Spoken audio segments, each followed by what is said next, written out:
honored to introduce our guest to the podium. Greg Stoker is an anti-imperialist activist who is a veteran.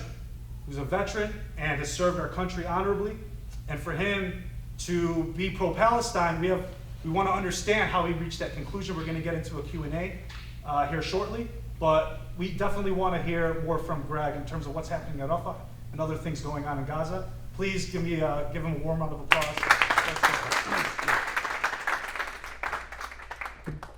All right, y'all. Well, thanks so much for having me. Good afternoon. I'd like to begin by saying Happy Mother's Day to all the conscientious, bleeding heart liberals out there. Every hour, 2 mothers in Gaza are slaughtered by Israeli terror bombings and your tax dollars, Biden 2024. So, did you enjoy? Yeah. But anyways, I'm not going to talk about voting as the long foreshadowed Rafah assault has begun earlier this week and expanded now into North and Middle Gaza, when Israel has previously claimed that they have defeated Hamas, by the way, of course they defeated Hamas in the North like 2 months ago, and then after an hour after that declaration, they shot like 60 rockets out of the North. But anyways, they're going back in, apparently, because they need to, quote, finish the job. I wanted to talk about imperialism in general before we get into the panel discussion, because I want it to inform like every aspect of this conversation. And to that end, I, holding the power of the microphone, well, we're not using microphones, but if we were, I would be, will, for the next 4 minutes, subject you to the captive audience a basic definition of what imperialism is and how it functions. I'm not trying to patronize anybody. We all intuitively understand what it is. In fact, it kind of reminds me of when Supreme Court Justice Potter Stewart was asked to describe his test for obscenity in video content in 1964. He responded, "I don't know how to describe it, but I know it when I see it." It's kind of like when we see all these imperialist structures operating around, but like, how do the dynamics work? How does it function? But because a solid, workable understanding of it helps us to interpret and predict U.S. policy and the eventual dissolution of colonial projects. So strap in. Here we go. It's only 3 minutes, I promise. So imperialism is this huge global phenomenon and is an insanely expansive and complicated topic that resists simple explanations. However, this is the boilerplate definition that I generally use as an intro for the layman into the subject matter. And this is important to understand because you cannot understand modern geopolitics without a basic grasp of how this functions. So, imperialism, there are many definitions, but for our purposes here, we're going to call imperialism an extension of one country by its authority over another territory. So, you'll have like an imperial power, like England, extending its control over another territory, which we'll call a colony. History varies, experience varies. Comparing British colonial rule of India during the 200-year Raj to American colonial revolution stuff is inherently clunky and problematic, obviously, but all empires have a set of characteristics. So for the most part, their abilities and mechanisms to control their colonies basically centered around 3 different pillars. First is political control. Most frequently exercised by outright conquest and military occupation. But military control also involves local allies and collaborators and an attempt to cultivate local elites using a combination of coercion and reward. We're seeing that with a lot of Arab governments right now in the region. Coercion, the IMF reward, IMF loans, personal black money going in, debt colonialism, for instance. And this is how empire exerts political and administrative control over a colony. The second instrument of control is economic. The imperial systems, the economy of the colonies serves the interests of the imperial power and is not used for the benefit of the colony or the people who actually live there. In addition, the colonies were never really free to trade with anyone they wished. In fact, they would only trade with the imperial power or sometimes with other colonies within the imperial power. So we're talking about a very extensive level of economic and political control that's nearly impossible to break free from. And the third instrument of control is social. Social control includes things like language, education, the arts, and in most cases, the imperial power intends to suppress or destroy the local culture and customs of the people. So this is most starkly demonstrated right now with the IDF going in, destroying every museum, every academic institution, every cultural site, mosques, churches in Gaza, and making arguments like the Palestinians have never been a country, therefore they've never been a nation state, so therefore they've never been a people. So the erasure of identity and schools and stuff, any way that you would allow people to resist in a more sophisticated manner has got to go. So that's one thing you see across the board within imperialist projects. And all the universities, libraries, and museums are destroyed. And also, there was the imposition of ideas from the imperial power to the colony. Ideas like racism, religion, capitalism, all of these were integrated into the structure of imperial control over the colony. And all of this had a profound impact, and we call this the post-colonial legacy, i.e., for countries emerging into independence after having been colonies for so long, they immediately face a whole set of challenges. Political challenge about self-governance over an intentionally divided sociocultural landscape, because divide et impera, divide and conquer, is always what imperial powers do in their territories. Political challenge about self-governance, economic challenges like how to develop their economies when their economic interests were tied for so long to serving an imperial power. How do we devise and set up an economic framework that will serve their own interests? So from a social perspective, the post-colonial legacy has left behind an enormous amount of issues related to language, the role of culture and religion in these societies. So today, imperialism continues to cast a very long shadow in global politics. So that's imperialism in a nutshell. So now we are into the term neo-imperialism, which I won't get into because I personally don't think it's necessary. I don't think imperialism has ever really changed or diminished all that much to necessitate an entirely new term. Yeah, the military occupations are gone for the most part, except in Palestine, obviously. I'd say that modern imperialism is less direct, therefore. Sure, the U.S. has bases all over the globe, but institutions like the World Bank and the International Monetary Fund and NATO do most of the colonial coercion these days. They're international structures of control and hegemony, and in other cases, it's multinational corporations that exert imperial influence around the world, especially in places like Sudan and Congo, where we have less direct political influence. I think you could easily argue that also liberal free market economics is a form of imperial control, but that's definitely beyond the scope of this conversation. Anyways, that's my intro definition to imperialism. And now that section is over, I just wanted to hit some buffer points as they relate to that. So Biden, I just wrote some bullet points like this. Biden is straddling both sides of the fence. Oh, what does that mean? Okay, so Biden's trying to appease multiple imperatives and paymasters. First of all, he's trying to, placate the Zionist lobby and that entire block of voters and all of that entire block of influence. Now he's trying to appeal to the left by halting an arms shipment, just one arms shipment. It's not even the full arms shipment. He's just blocking the offensive weapons. So defensive weapons like Iron Dome intercepts, those rocket defense systems are still going over. Which is fine. At least they're stopping the bombs, because it is kind of significant. I've been seeing a lot of news where people are saying, well, they already have enough weapons to bomb the crap out of Rafah and carpet bomb Gaza.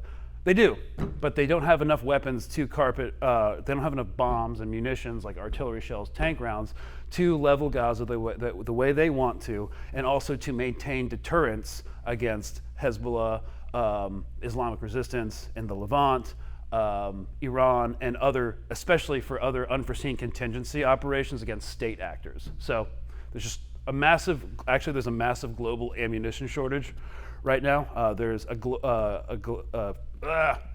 global supply chain shortage of HMX and RDX, which are explosive compounds, because of the war and different military actions in West Asia and the war in Ukraine. That's where most of the RDX has gone for the past couple of years, because the Ukrainians were literally shooting like 10,000 155 howitzer shells every day for a long time, and that is a lot of ordnance going out. So them actually saying no to Israel wasn't just about, and we watched the Israeli government's response, it wasn't just about them having a temper tantrum because they were told no for the first time ever. It was because they actually do need more bombs in order to fulfill their operational requirements. So when Biden did that, it's kind of like, okay, that's some movement, but it's really nothing. It's completely performative, right? The damage has already been done. He's going to try to repair some reputation, but like another thing that he is struggling with is the diminishing of United States interests throughout the globe. So basically, when it comes to Sino-Russian, Iranian, and Western influences within the region, we're all kind of using proxies because the U.S. has its own proxies, Iran has its own proxies, different militia groups within the Middle East fighting a shadow war for controls and spheres of influence, not just in the Middle East, but also in Africa.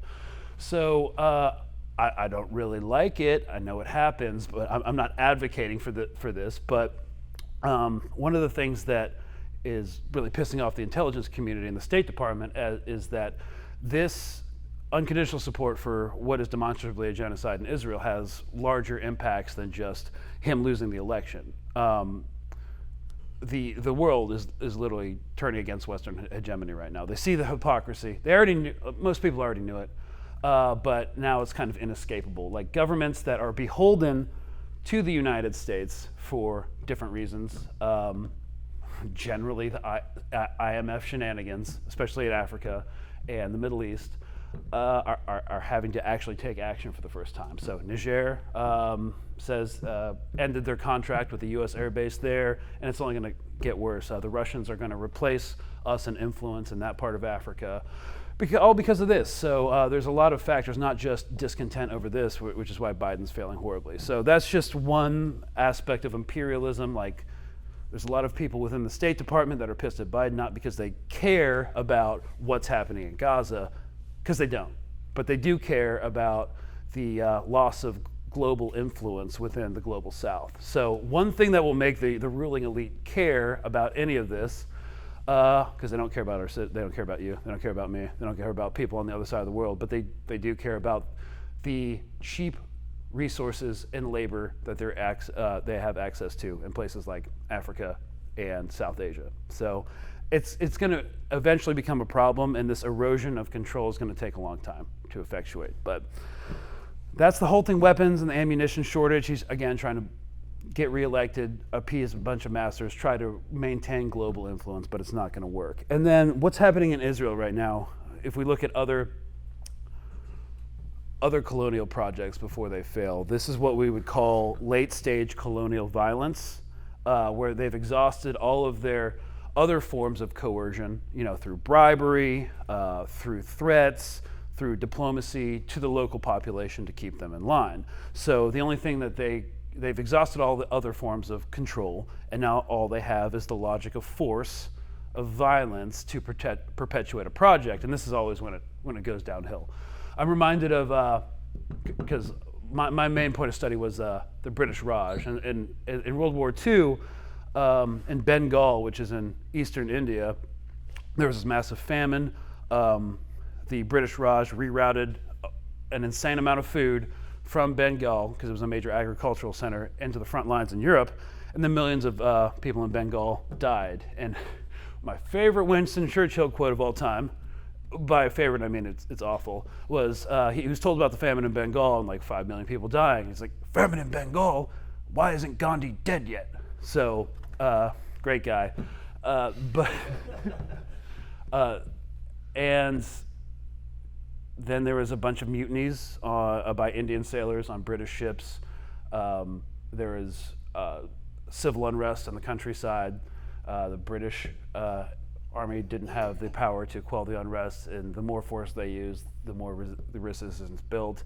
Same thing happened in Algeria. So what you see is kind of an extinction burst, where they keep trying the same thing again, and it doesn't work, and it doesn't work, and they ramp up the pressure, and then the resistance grows. They become shunned internationally, and they fall further into pariah statehood. And one of the reasons the British had to withdraw from India was because if they could not quell an Indian revolt, there just wasn't enough of them, and if they lost India, which was the crown jewel of the British Empire, they knew that they would lose all their other colonies. Like, there'd be massive civil unrest throughout their empire. So they had to release that so they can hold on to smaller territories. This is a different time than the post-World War II era. However, some of the things are still relevant. Like we thought that this level of abject, bold-faced colonialism and colonial violence was a thing you read about in the history books, and it belonged to another time and another age.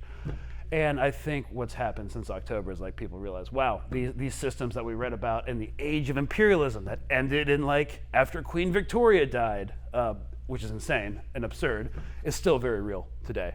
And that's finally being challenged. And so, I think we'll get into some of the challenges that Israel's going to face in the near future and what they're going to face now in terms of losing legitimacy, which is what colonial projects do before they fail. They become so brutal and so untenable politically that they have to will collapse so that the empire can retain its a modicum of soft power among its neighbors and within the global scene. And we'll get more into that later. But that's just the primer. Hope it wasn't too boring before we get into that. All right, so I'm just going to stand in the back of the room. Don't be startled by my voice. Ahmed and Greg are going to answer some questions that we prepared. And if there's time, we'll turn it over to the audience and get some questions as well. So, and I also want to congratulate Ahmed and Greg for their engagement. Getting married. Excited. We're very happy. Just joking, guys. Okay, so let's start with the first question. And this one is going to go to Mr. Stoker. So the typical Zionist tactic is ad hominem and character assassination. They've targeted you as well. So I watched a recent video of yours masterfully making false claims of stolen valor. Right? Stolen valor, yeah. Yep. And for those who don't know, can you explain a little bit about your background and share your experiences working in the U.S. military? Okay, so the term stolen valor applies to military service members who have either lied about their service, what medals they won, what they did, or even just being in the military in general. So when you lie about that, it's called stolen valor. So usually when veterans speak out, and this has been happening since Vietnam, and the massive backlash where you had thousands of combat veterans from Vietnam protesting against the war. Well, it's an old tactic. It's just like, you weren't real soldiers, you didn't do this, it's stolen valor. So anytime you speak against the imperialist machine, the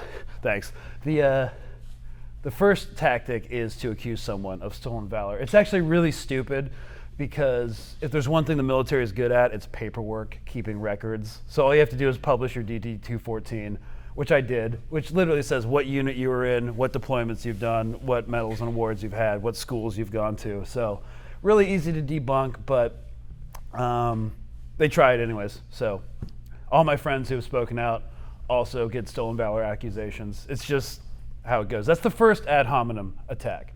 The second one was like, oh, it's so sad, they need help. It's like he doesn't really know how to deal with his PTSD. Oh, we need to really help our veterans, bless his heart. He's fucking crazy. So that's what they go to next. And then after that fails, they'll be like, oh, look at you, you're too fat to have been around, and then it's like, look, I get a lot of hate about having a big forehead too, so I get your forehead, it's disgusting. They're just running out of juice when it comes to ad hominems. They're not even creative anymore. I think one of my favorite ones was discount Brendan Fraser has opinions. But yeah, I think they're running out of steam. So when it comes to stolen valor, I'm a former U.S. Army Ranger. The Rangers are a unit within the United States Special Operations community. Don't get as much notoriety as the SEALs because we're not as close to Hollywood. But I'm not going to get into that. So I did a contract around 5 years, 4 deployments. Started off as an assault team leader doing direct action operations in Afghanistan, and then transitioned into a more intelligence-oriented role, specializing in human intelligence collection. And when it comes to intelligence, there's multiple methodologies of how you collect it. There's signal intelligence from like phones, computers. There's image intelligence from like videos, imagery and stuff. And then human intelligence is intelligence collected from human beings. So I did that. I got out because I was very ambitious as a kid. That's why, and I always wanted to do the whole CIA thing, which is why I'm one of the few guys in special operations that doesn't have any tattoos. Because, you know, as a 19-year-old in Ranger Regiment in JSOC, which is Joint Special Operations Command, I was like, I want to be able to pass for a European journalist, and tattoos are a very American thing to have. I mean, it's totally illegal to, you know, be an intelligence asset and pass as a journalist, but like, so you know, we totally don't do that. Totally, never do that. So then I went to Columbia, which we'll get into, and I studied anthropology and international relations. I already started having problems with U.S. foreign policy in Afghanistan because I was in the tactical operations centers while Obama's drone strike policy was being effectuated, and I had security clearance. I had access to all the information we had on the guys that we were dropping, not bombs, because we didn't drop 2,000-pound bombs on people like the Israelis were doing. Well, we did in Mosul and stuff, but at least not in the Afghan theater at that time. I'm not being an apologist. It was just different targeting procedures that we had. So before we like shot a missile at these guys, it was like literally at that time, if you were on the wrong person's contact list, you're just going to eat a Hellfire missile. So there was no standard of proof for who we were targeting or anything, and that was all coming down from the White House. Like, if there's even a question in your mind, drop the target. So when I say Obama's a war criminal, I mean Obama's a freaking war criminal. So I had problems with that, but I didn't understand where it was coming from. I had no basis in any sort of like academic or scholastic learning. So when I studied international relations and anthropology at Columbia University, I started to understand like imperialism, colonialism, the dynamics therein, and how imperialism was bad for the 99% of people involved in imperialist systems, including the colonized and the citizens of the empire itself. So I started to get motivated through self-interest to learn about these things. I studied mostly the British Raj, and then after that, because I was doing anthropology in Columbia, I got exposed to Edward Said, and you know, read all of his works, and then through that was exposed to Palestine. But when it comes to the Israel-Palestine discussion, I actually started being critical of Israel not because of what they were doing in Palestine. I didn't really know it growing up as a white guy in Texas. I started to become critical of Israel because I encountered some Israelis, soldiers in the military. They're complete douchebags, and they sucked. So I was like, where is all this propaganda coming from? So that was kind of my gateway, and like actually experiencing these guys one-on-one. And then coming into contact with official military literature about the 2006 Israel-Hezbollah war, which, you know, because of the propaganda machine, people thought that Israel won, and that because of a UN resolution, they stopped invading Lebanon and accepted a ceasefire deal. Well, it turns out, according to the Combined Arms Center for Combat Studies at Fort Leavenworth, which is like the premier U.S. Army War College that does all the analysis of military actions around the world, it's the position of the United States military that Israel suffered a strategic defeat in southern Lebanon in 2006. Their soldiers and officers were, quote, unable and unwilling to fight a real war. So that's where I started questioning Israeli propaganda, and that's when I was in the military. So I kind of started to become engaged in this, and it took a long time. It was like 12 years to get from there to where I am now, but that was kind of the genesis of it. It was just realizing I was kind of, something was incorrect. I was being lied to in some way. And yeah, and that came through my experiences in the military. That's how it started, the genesis of it, for sure. Appreciate that, Greg. Next question I'm going to pose to Ahmed. So I know that you believe that IOF is losing the ground war in Gaza. Can you share your analysis on why and what it all means? And then we'll get Greg's perspective on that as well. Yeah, it's funny providing my analysis, given that this is the guy definitely more qualified to provide it, but I'm passionate about observing those kinds of military tactics and whatnot, and I can share my opinion. So definitely, we talked about this yesterday on the podcast. There's this great quote by Henry Kissinger: "A conventional army loses if it does not win. A guerrilla group wins if they do not lose." So the IDF, in my view, lost before they even stepped foot in Gaza. And the reason why is because their stated objective, the way they defined victory, was we're going to destroy Hamas. And so they put Hamas in the best position Hamas could be in, right? Hamas's position is, oh, if we don't lose, we win. And Israel said, we're going to completely destroy you and defeat you. But they can't do that, right? Because Hamas is not just in the tunnels, and they're designed to fight as a guerrilla group in a very small area, which is the Gaza Strip, that they've worked for like 30 years to design to, work in their favor tactically. But also Hamas is an idea, right? The idea, there's two ideas really. It's governance, right? Because they're more than just a military resistance group. They also govern. They have police. They have a Department of Education, et cetera, et cetera. But the bigger idea, and that's more relevant to this question, is they're an idea of resistance. So if you defeat Hamas, which is like very difficult to do and probably almost impossible to do, you'll just be fighting another opponent that replaces Hamas. And there are other groups in Gaza anyway. There are multiple factions.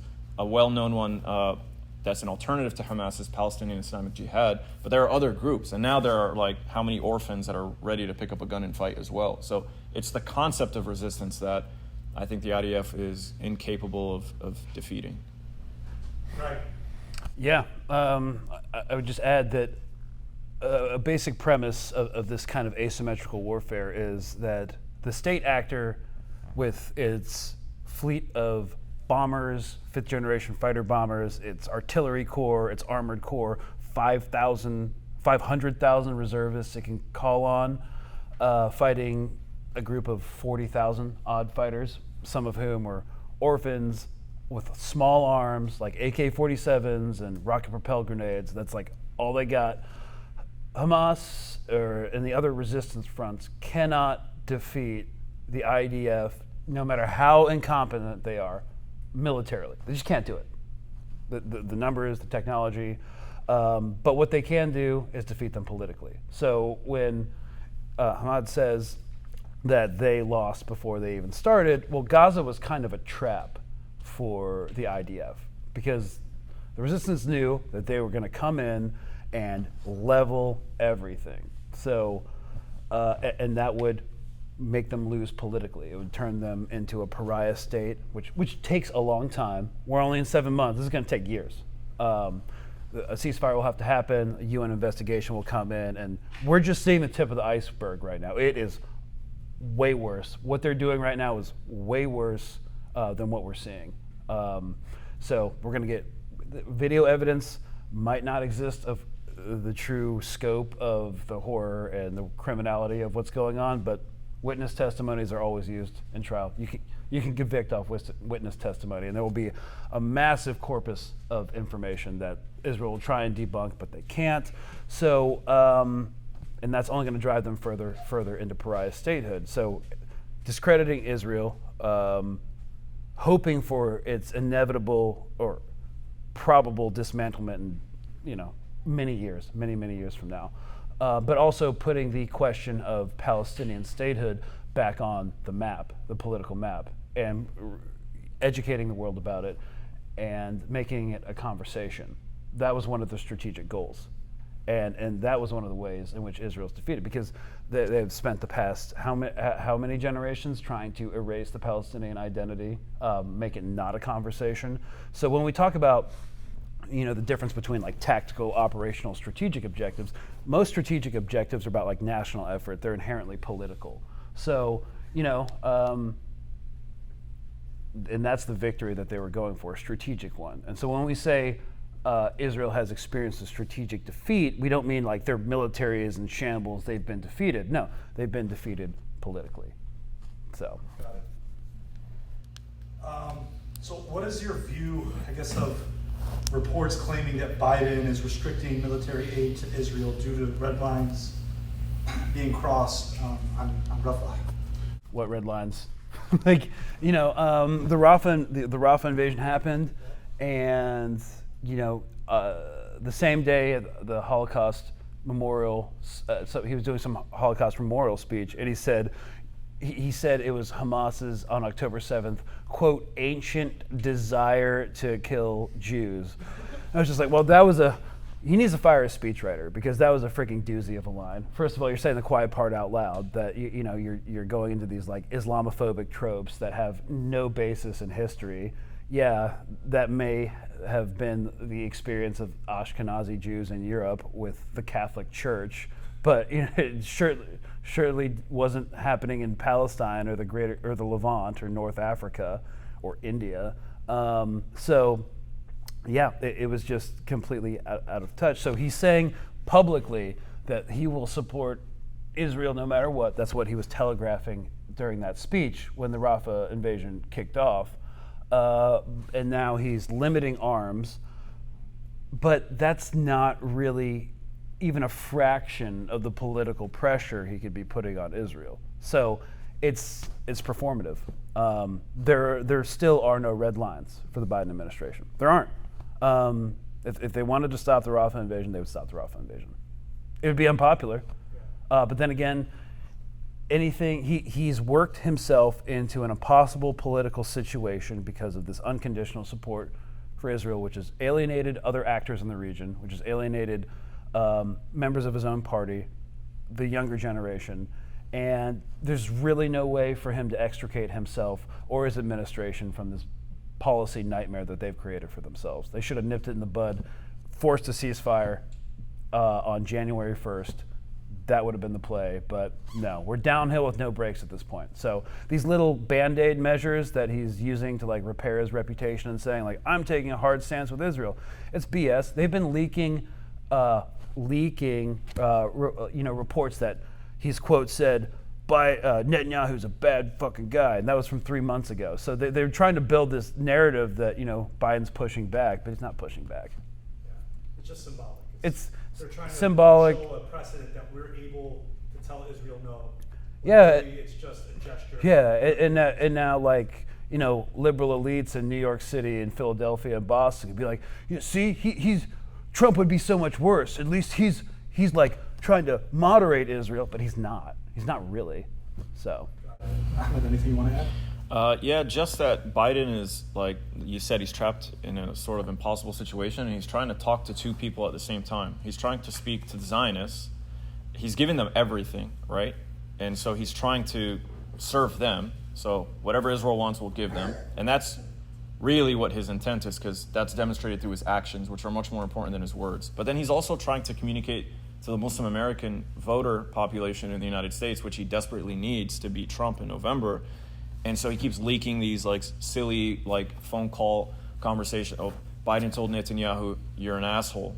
Or the other day, a friend said that Biden is upset with Netanyahu, and it's always like a leak so that Biden can claim to the Zionists, "Well, I never really said that. That's not really what I think. I don't know where this rumor came from." I mean, how do you even leak a phone call between, it's like the United States president and the prime minister? Who's leaking it? Like, who's spying on them? So it's not like they're talking about it, in the hallway of a university and like 50 people are listening to the conversation. It's like, that was deliberate, and it's because he's trying to show the Muslim American voter population, which he thinks is mentally like incapable of seeing through the lie, so that they think, okay, well, maybe we should vote for him in November. He tried, he tried his best. And at least he thinks Ben Gvir is a big fat meanie. Yeah. He called him an asshole. Like, that makes up for the tens of thousands of people that have been, brutally murdered. So that's the problem, I think, and it's impossible for him. I think the conversations I've had, there are Muslim American people that I've spoken to, like close friends,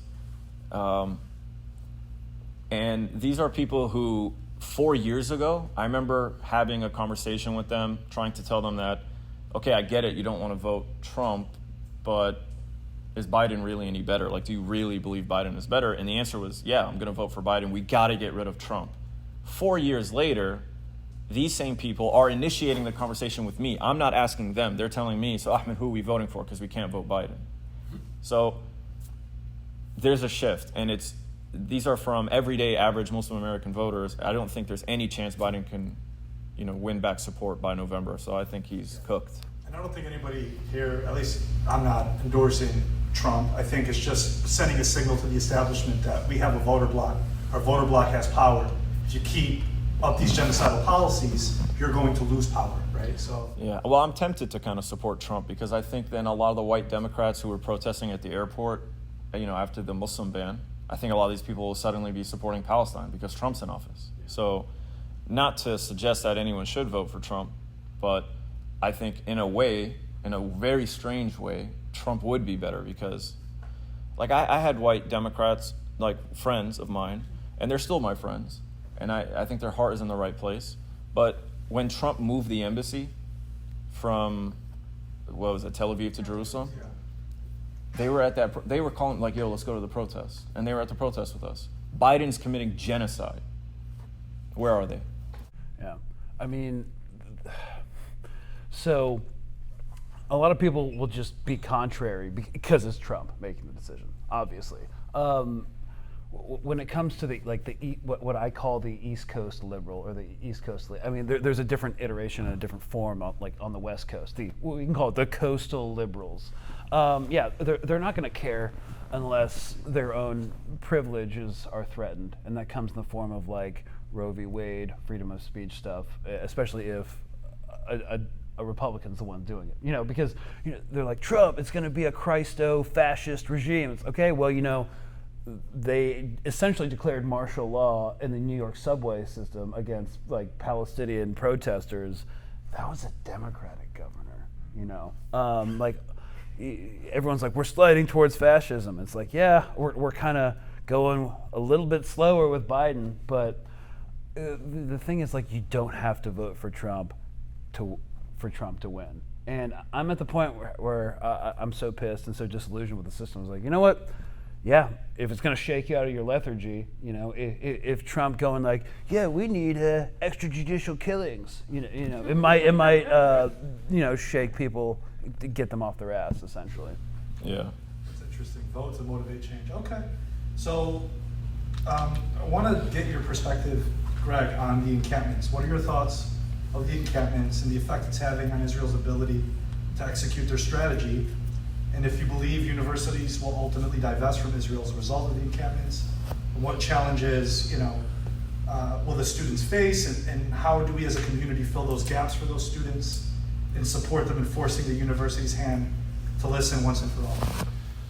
Well, there's been a long tradition of student protests in America being politically significant. Women's suffrage, civil rights, huge during the Vietnam backlash. I don't think opinion would have turned against the Vietnam War without massive campus uprisings. Kent State, where the kids got shot by National Guard people, is when opinion really started to shift. And I went to Columbia. That's where it started. I'm not surprised about that it started at Columbia because they really started the Vietnam backlash, the divestment from fossil fuels, the divestment from South African apartheid. I was going to Columbia during BLM, and that was a very active campus. And always the administration cracks down on this stuff, and then 10 years later they celebrate it. It's you go on a student tour, and it's this is Hamilton Hall. This is where they occupied to divest from South Africa. It's okay, yeah, but the administration at that time was still classifying Nelson Mandela as a freaking terrorist. So, okay. People see this as this massive disruption that's unprecedented. It's never happened before. It's literally happened before, a dozen times. So, and the cops, which we'll talk about later, I think, all about property protection. So they, remove students for trespassing and get really violent because, that's the kind of people that are drawn to police work. It's nothing new. And the thing that scares people about it is because it's symbolically important when the news always gravitates towards campus protests.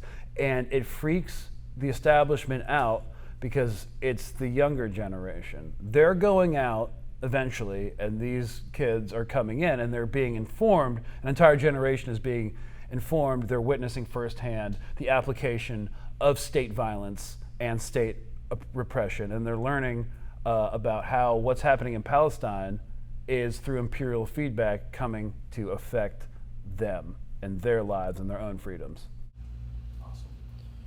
I think it's the campus protests are significant because, first of all, which segment of the population is really going to protest? If the moment you graduate, you enter the real world, you have responsibilities, you have a job, and the stakes are higher for you because your employer could fire you. You might have children you need to look after. So you're not going to find older people who are like busy working in the streets. It's usually going to be the youth, and those youth become their most, I guess, educated and informed and exposed to like the corruption of the world in college. So it's usually going to take place on campuses. The other reason why it's significant is because you asked Hakeem, will divestment take place? It's already taken place, not only in the form of climate change and fossil fuels, and I believe private prisons in some cases, but in California too. I think UC Riverside and another college campus, part of the UC system, divested. I don't know specifically what they divested from. I don't know if it's genuine, but it's been reported. And there are these negotiations between student groups and the administration, and they've already made an announcement, an agreement. So they've verbally committed to doing so. That's a first domino to fall. People are, not to be disrespectful to people, but it's monkey see, monkey do. So if it happens once, everyone's going to try to do it. That's why when Columbia set up the encampment, all of a sudden in the media trying to suppress it actually propagated it to everyone because they showed, hey, here's what these students are doing to stop what's happening in Palestine. And all the students were like, oh, I should do that at my campus, and I should do that over here and over there. And all of a sudden, there's like 30 or 40 all around the country, and it starts, they did a crazy one at UT Austin, USF, they did one. And now everyone is paying attention, and they're like, okay, it's summertime, it dies down, but what are they thinking? Oh man, when fall kicks back up, I'm gonna do something so crazy on campus. And they're organizing and they're getting better. So they've made the mistake of advertising, hey, this is how you can draw attention to this cause. And they've tied that to divestment, which was such a huge mistake, I think, for the Zionists, because it's like, okay, you want to raise awareness to get media attention, have an encampment on campus, and then what's the encampment for? This concept called divestment, which can financially break apart the apartheid and occupation that Israel is inflicting onto the Palestinians. So they've advertised the solution in a way, and I think it's going to spread. And it is already, I think it's made a huge impact. Yeah. And one more thing about divestment, like, do I think that all campuses will eventually divest from Israel? No. I know for a fact UT will never divest from Israel. And we're actually kind of excited about that. And I'll explain why. So Greg Abbott, governor of Texas, Christian Zionist, he needs Israel to exist so Jesus can come back or whatever. I don't want to get into that.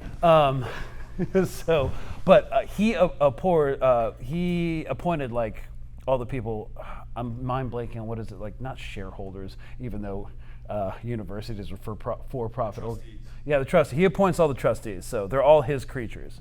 So they're never going to divest from Israel. But we like that because he's going to keep calling in the DPS, Department of Public Safety. And I was there like on a couple Wednesdays ago when they brought in literally the cavalry, horse cops, because it's Texas, so they like started trampling students, like we have it on video. They were like throwing CNN cameramen to the ground and like kicking up pepper spray and all that. So Texas is going to be more militarized than most places just because it's Texas.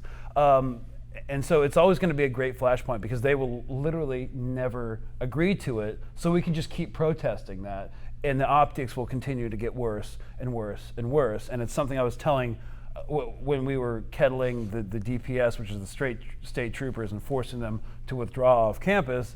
I was just like, yeah, dude, it's not even summer yet, bro. It's like 95 degrees in Texas. You're going to be sucking in August. Full kit, riot helmet, ballistic plates. You're gonna hate your freaking life.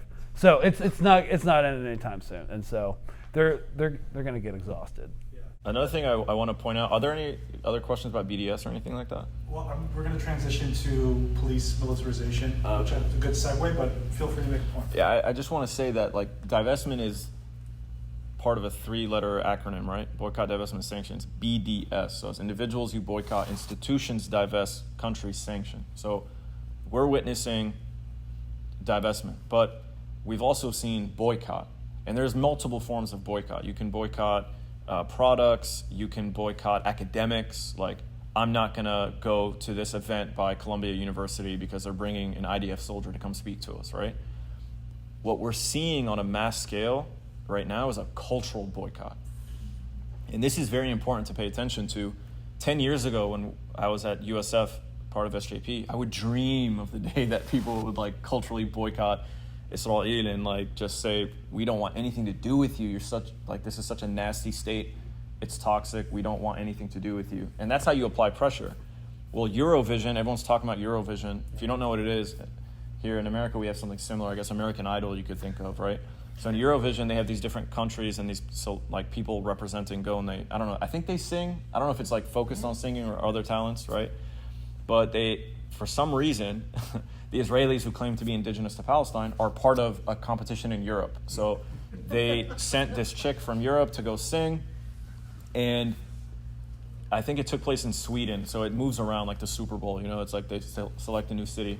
So there's a city in Sweden called Malmö, which is like a coastal city on the south near Denmark, and a significant portion of the it's very diverse. There's a lot of like Middle Eastern people, and there's a lot of like, I guess, leftist liberals. It's a very welcoming city, but not for Israelis. So they were protesting her rehearsing, and the Israelis tried very hard. They tried to wage a PR campaign and a propaganda campaign to like push her up, and so she ended up qualifying, the contestant from Israel, for the semifinals. But despite all their efforts to push her to the top so she could win, she lost. And she was booed while singing, and there were massive protests outside, and I think Greta Thunberg was there as well, the girl who advocates for climate justice. So, I mean, it was like 10 or 15,000, 20,000 people outside protesting the Israeli at the contest. That's a cultural boycott we've never seen before, and it's terrifying the Israelis.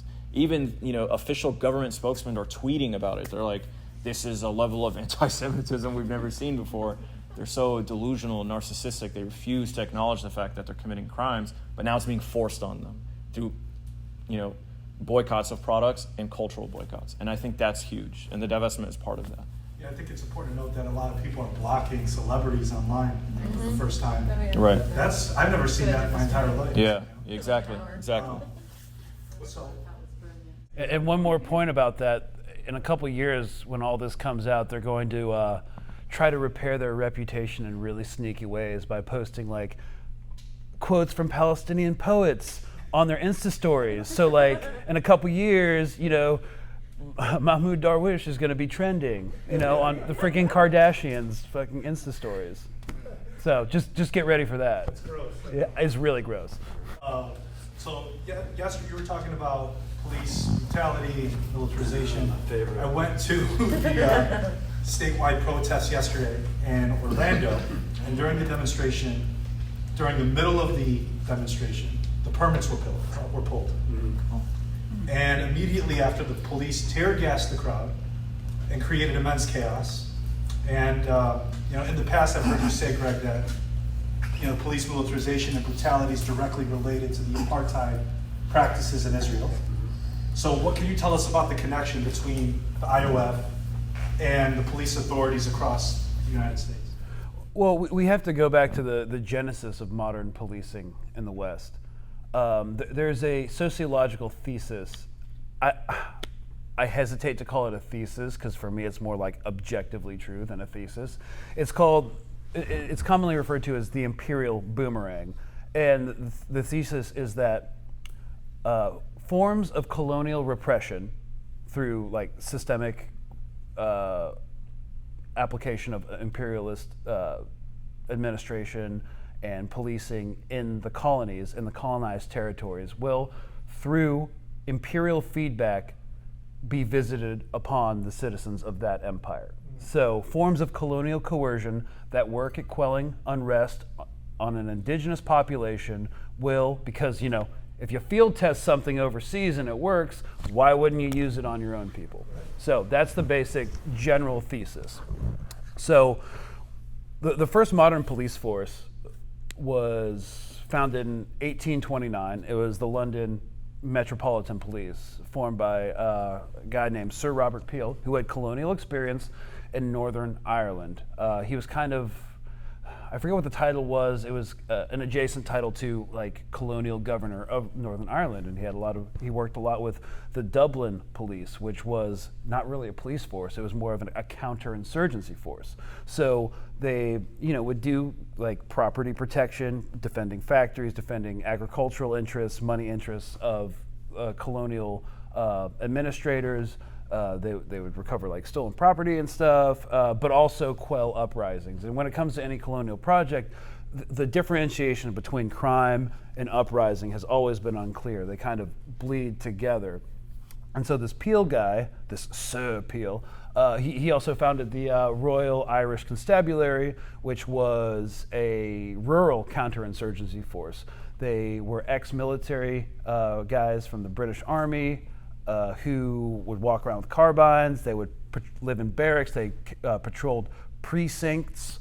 So it was meant to suppress Northern Irish unrest as a colonized people.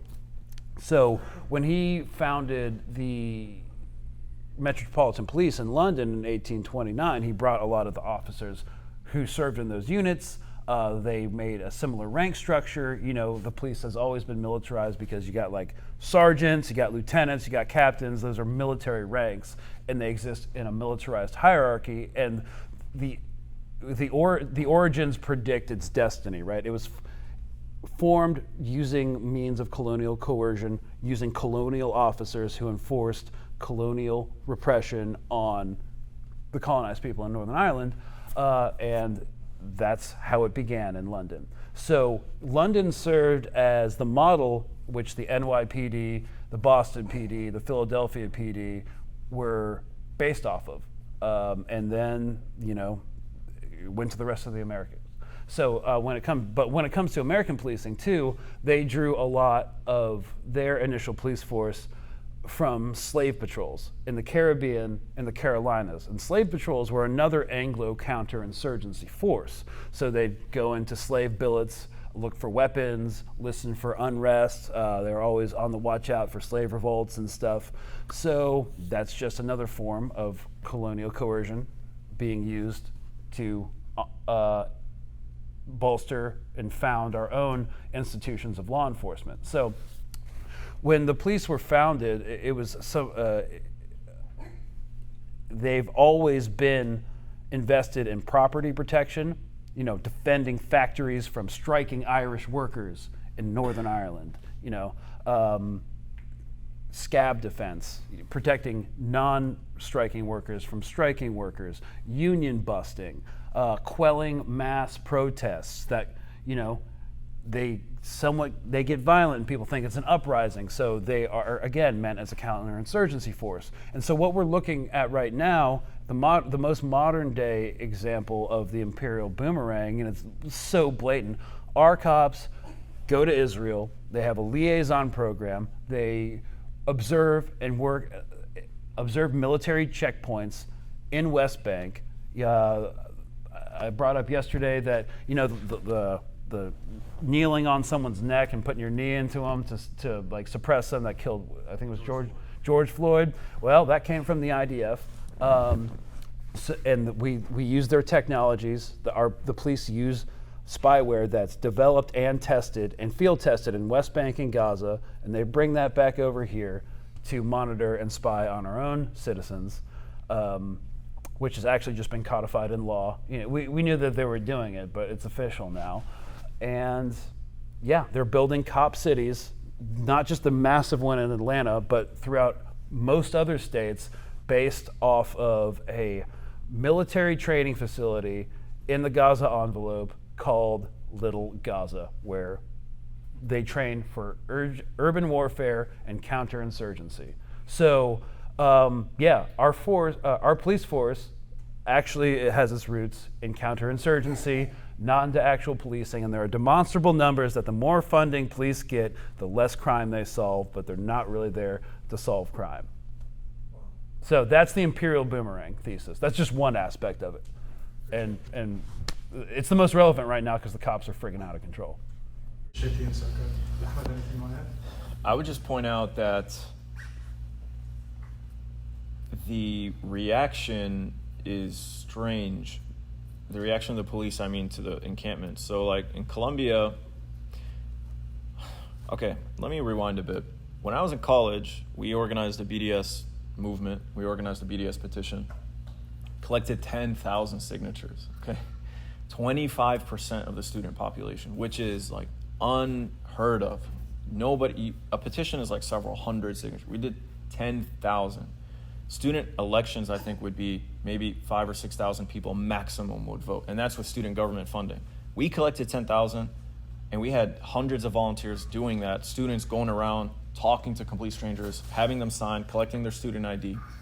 And the university, even with all that, refused to even just, like, consider divestment.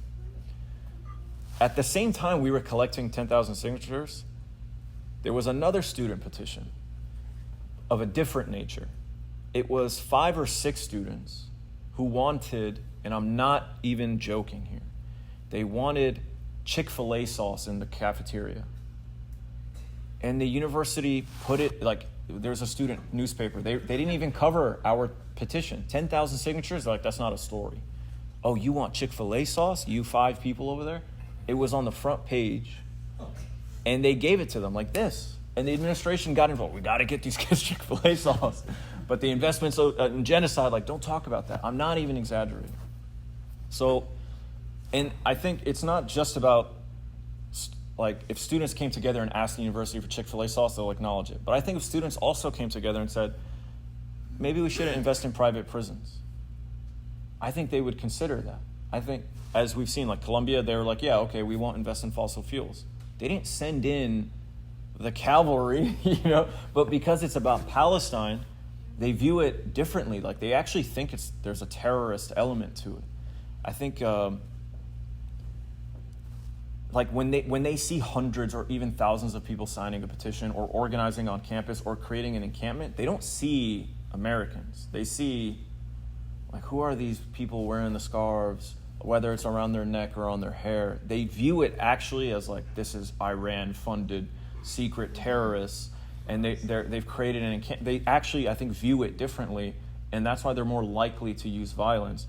And the other thing I just want to point out, at Columbia, I get it. They're occupying, like, a hall, and that's a building, and it's a small university in comparison to, like, USF, which is, like, tens of thousands of acres. UT Austin's probably similar, just so much real estate to work with.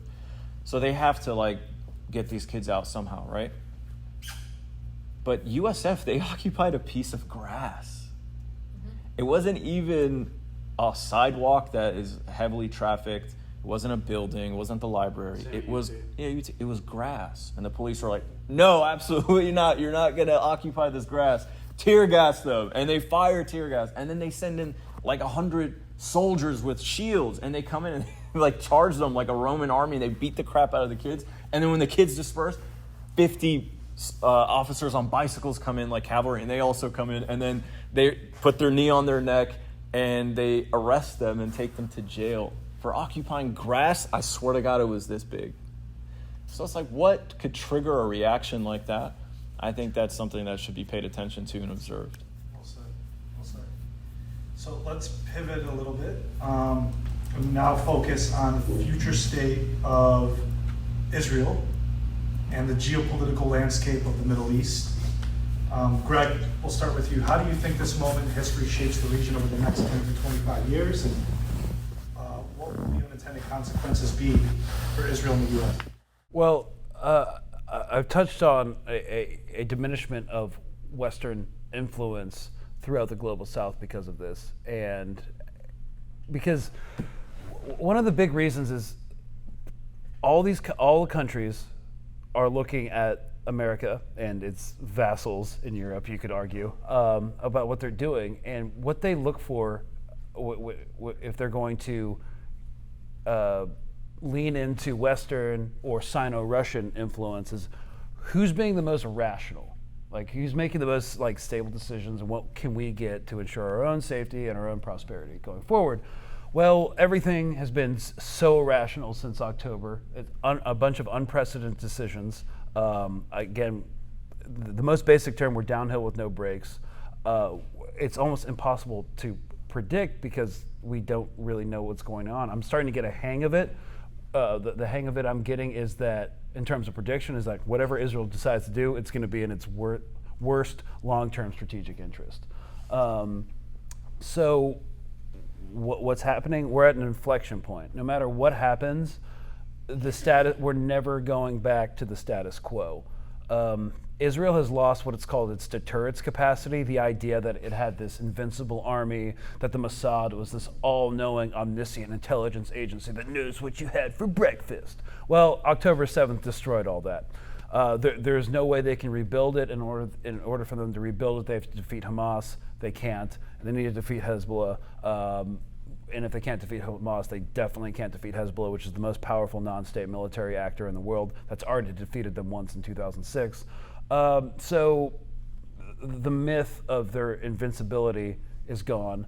The myth that the United States can just throw money at a problem and solve it is gone. We're going to have to find an entire new way of doing things in the future, which the U.S. and the West seems incapable of doing, but which Russia, China, Iran seem to be able to adjust and do things more subtly with fewer bombs dropped. So it's hard to make like specific predictions about what's going to happen in 20 years, but the West is going to continue to lose influence because of this.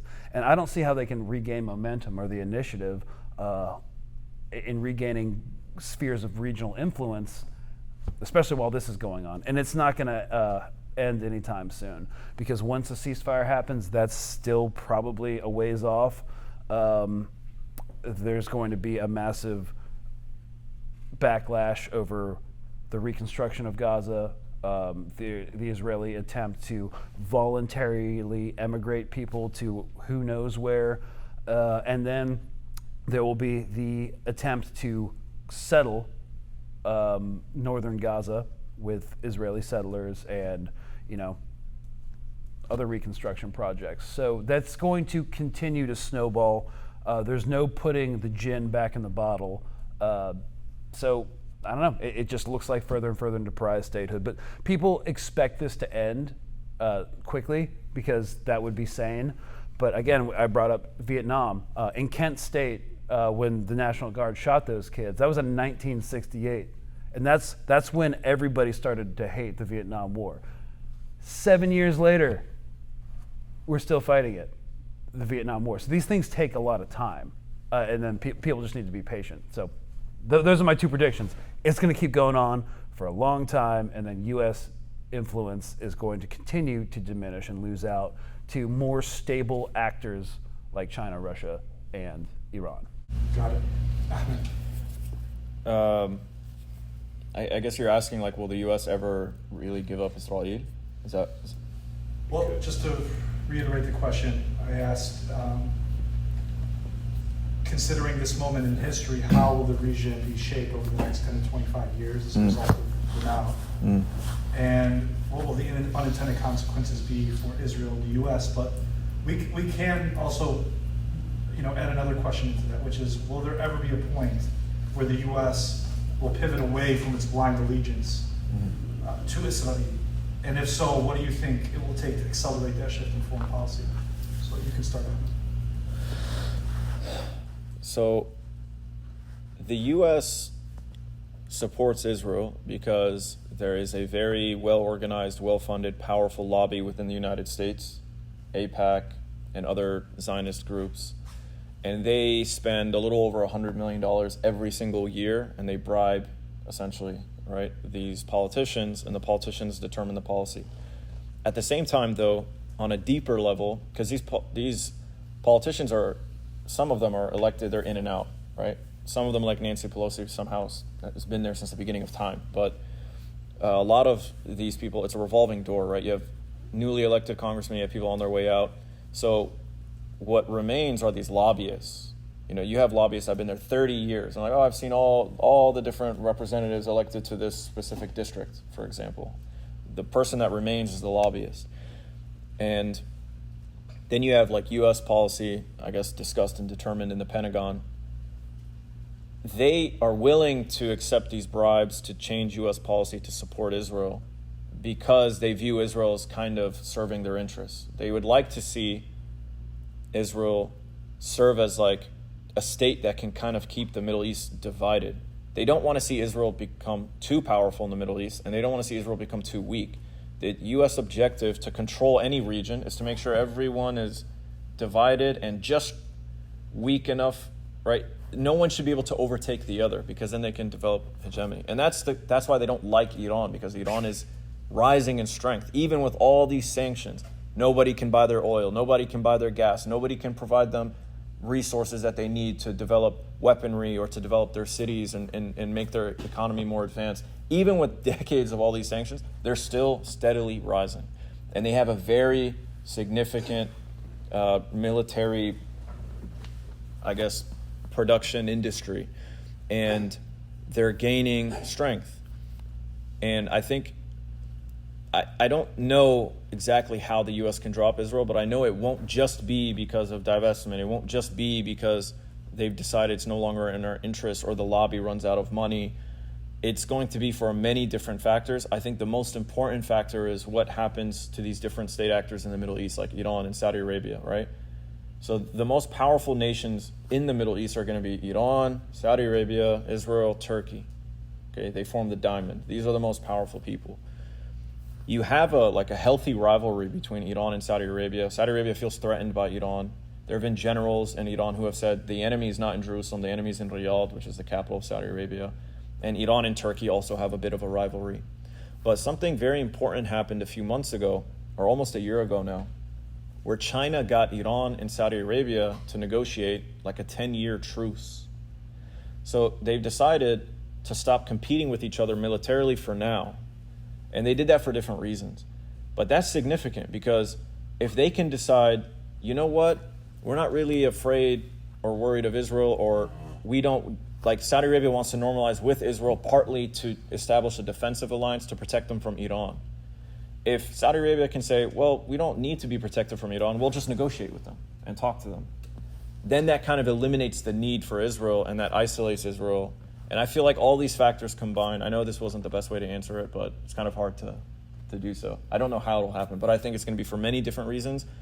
And the most important of which to me is what happens in the Middle East and how these states decide to either normalize with Israel or say, you know what, we don't feel like we really need you anymore. Awesome. All right, so those are all my questions. Anybody from the audience, would you like to ask a question to Greg or Ahmed? How could NYPD have an office in Tel Aviv? Is that true? It's true. So I talked about police militarization.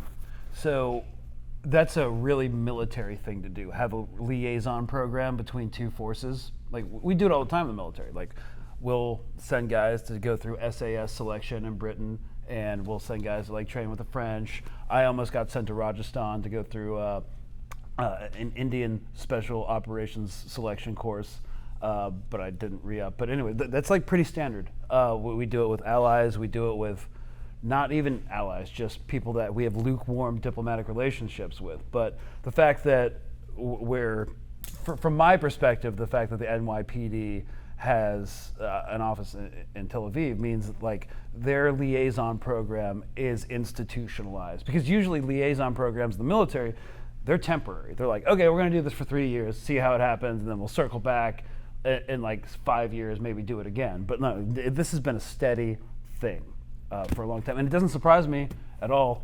New York City is the Zionist capital of the world outside of Tel Aviv. So you have a lot of influential politicians and influential backers saying, hey, this is a great idea. We're going to make it happen, even though it's unprecedented and super weird. But then again, the police force is kind of a military, so it doesn't surprise me from that perspective at all.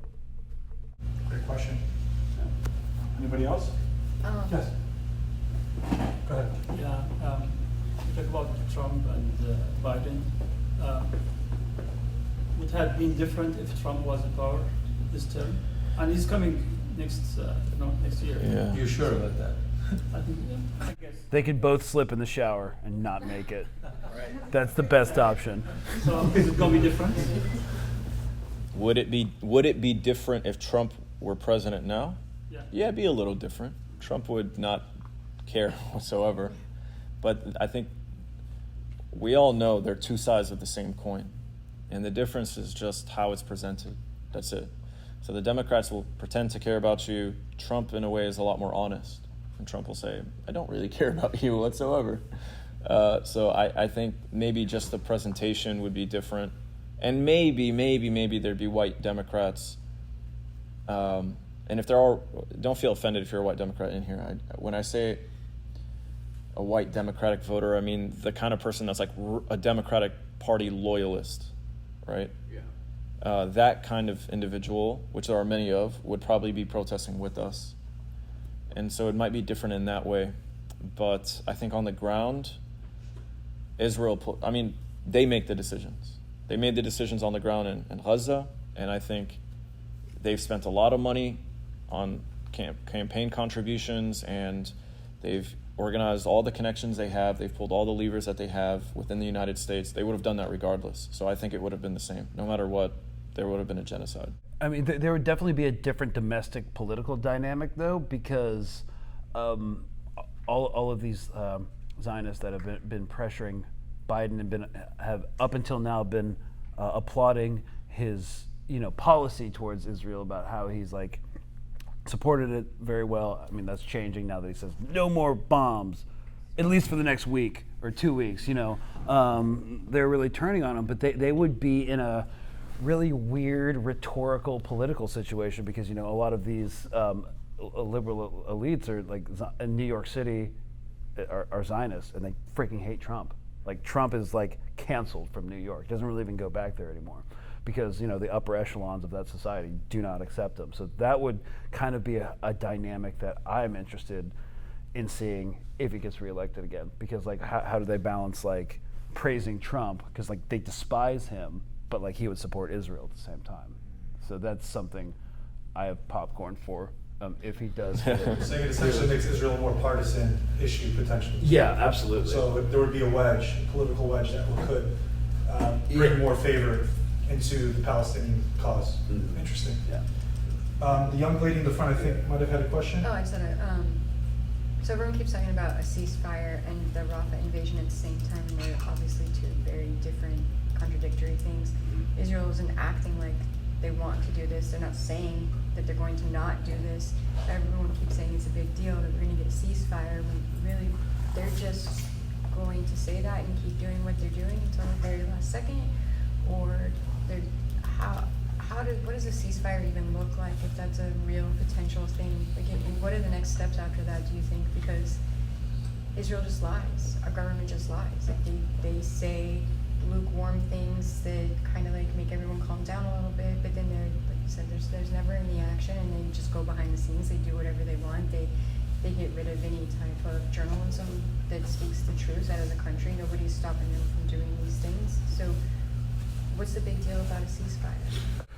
Well, a ceasefire is a big deal for Israel because if they actually agree to a ceasefire and Hamas still exists, that they lose, essentially. Because They stop bombing, they stop killing, they stop...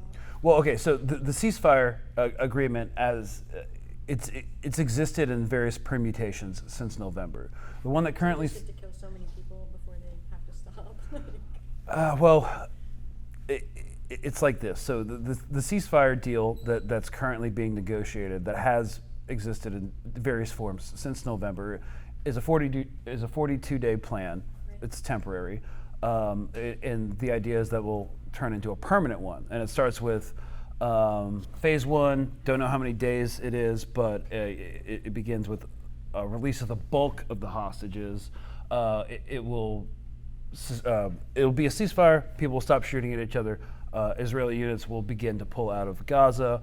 They will let unfettered aid into the Gaza Strip, and a couple of other things. Stage 2 is most of the hostages at Stage 2 will finally get exchanged.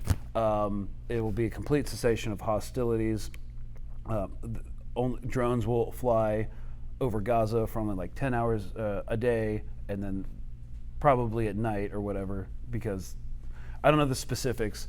And then third stage is they agreed to a permanent reconstruction deal on Gaza, and the final hostages will be exchanged. The terms of a permanent ceasefire will be worked out, and then there'll be an exchange of remains. The remains of dead hostages on both sides will be exchanged. And so that's kind of what the deal is. And so the ceasefire deal is being negotiated through Qatar and Egypt. And when those two actors are involved, it's usually because of the brokerage of the CIA. So they've sent William Burns, who is the director of the CIA, to kind of do this thing, make this thing happen. And he might be the director of the CIA, but he's not really a spy master. He's a diplomat. He worked on the Russia desk forever, and he was dealing with them. So it signals that the administration actually does want a ceasefire to happen, but they can't.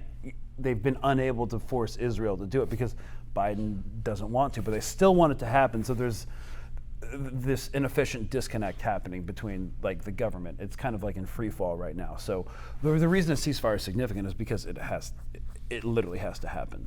So Israel doesn't want it because they'll lose, and they're treading water. Netanyahu doesn't want a ceasefire to happen because once it does, he will eventually lose his emergency powers as prime minister. He's up on corruption charges. He has a lot of legal consequences he has to face. Also, Ben-Gvir and Smotrich, the far-right power base within the Knesset, says if there's a ceasefire signed, we're leaving office, and then they're going to sit on the sidelines for a while until Bibi is replaced by Yair Lapid, who's Washington's preferred successor. He's also a genocidal maniac, but he's just more controllable, apparently. And then they'll come back in and start some shit. But they can't accept a ceasefire because then it will all fall apart. So when we say a ceasefire is still probably far off, they're going to draw this out as long as possible. So.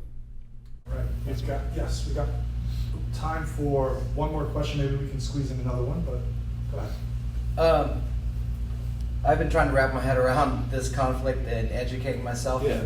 Who's in charge?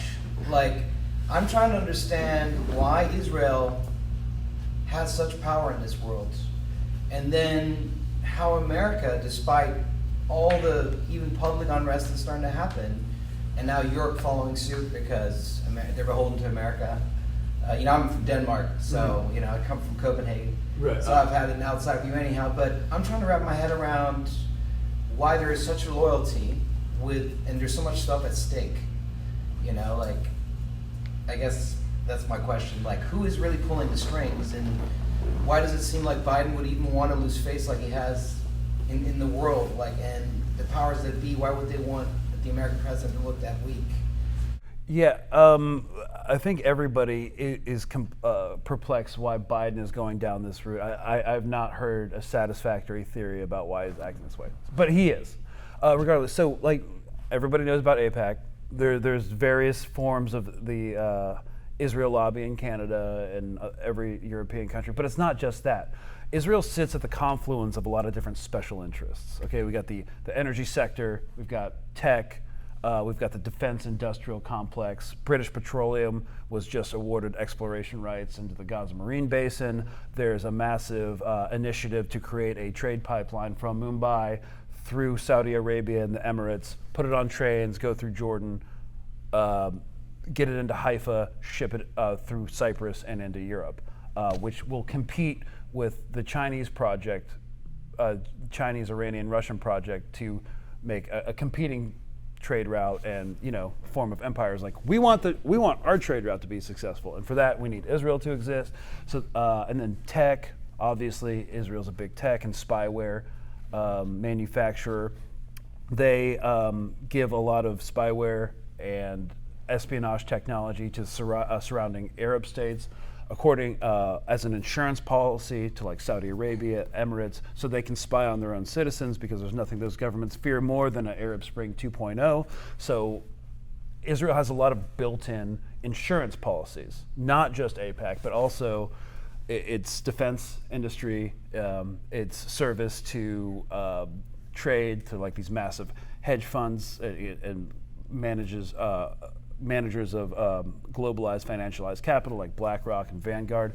It's not like the Illuminati are pulling the strings. No, it's just the confluence of so many different special interests, not just lobbies, that make it kind of important to the imperialist structure, if that makes sense. Yeah.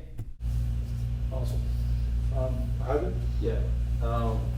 So, like you were saying earlier, if this stretches out anyway, like the Vietnam War did, what do you think it would take to keep the public opinion motivated over this possible long period of time, you know, over a span of years?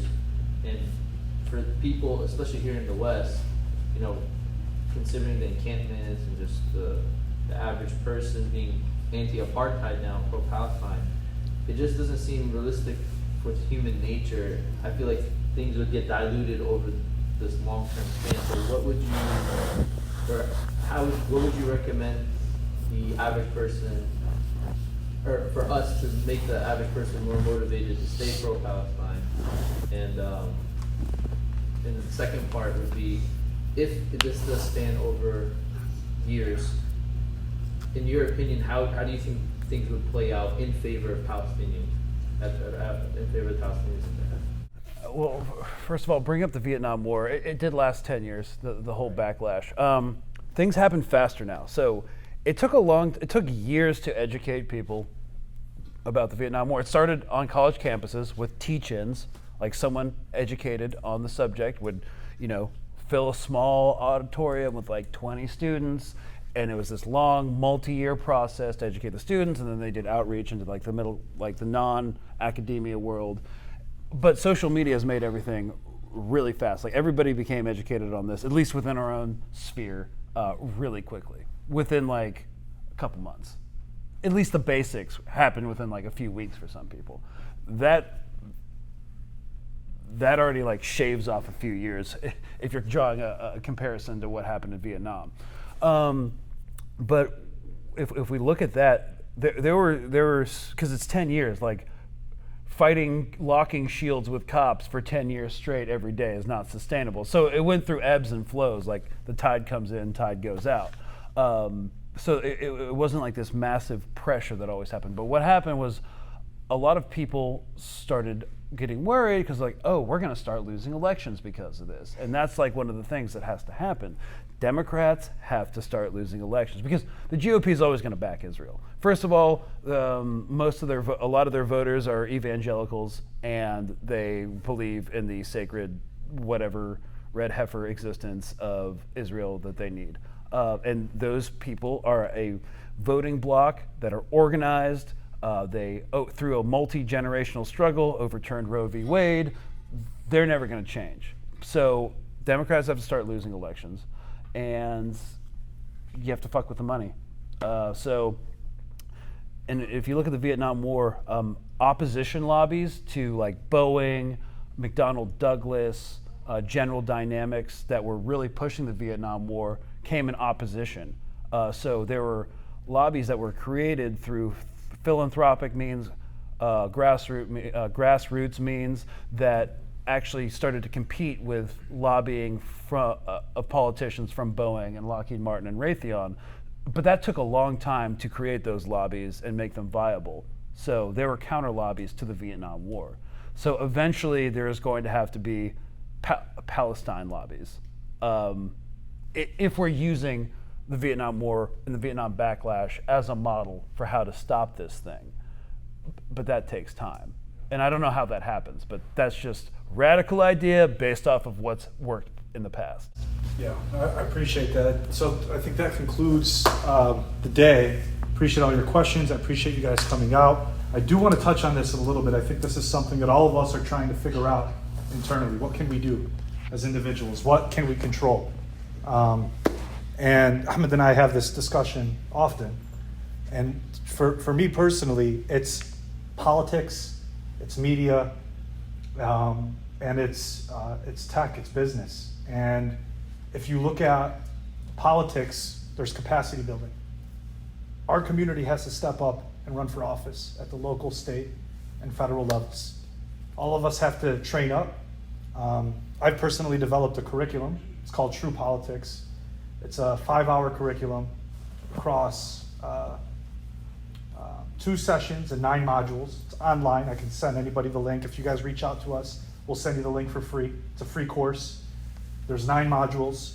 It teaches you about voter contact, campaign fundraising, compliance, qualifying, getting out the vote, every aspect of politics in terms of going from citizen to candidate. Everyone should at least consider running for office. If not you, then find somebody that will. Nominate somebody. It could be school board, it could be tax collector. Get your foot in the door, then go to the state level, and go to the federal level. And if we do that, there's a report, there's a diverse group here, but I'm speaking as a Muslim, right? There's a report that said by 2035, 20% of Congress will be Muslim in the United States.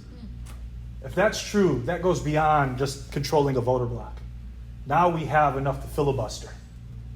And we can literally disrupt the political landscape in this country and what happens from a foreign policy perspective.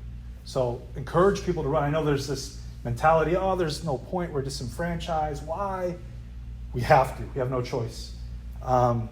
Multimedia, support alternative media outlets like us. Support Mehdi Hassan from Zateo. Support Glenn Greenwald and Max Blumenthal and Abby Martin and all these fantastic journalists that do the work, right? And then from a tech perspective, there's some things that we're working on as well that are very digitally disruptive. But find technologies and invest in companies that are ethical. Go to your financial advisor, assess your 401k, see where your money is going, substitute where you're putting your money. I didn't mean to take over the panel, guys. I felt very eager to give my 2 cents on that. But with that being said, thank you very much. Greg is going to be here for another 10 minutes or so if you guys want to get a picture, come up, say hi. Greg and Ahmed, thank you guys for all the work that you're doing. Greg, thank you for coming out to Tampa. Everybody, give a round of applause. Mr. Greg Stoker, we're honored, man. Thank you to you guys, too. All right. Trust nothing. No law.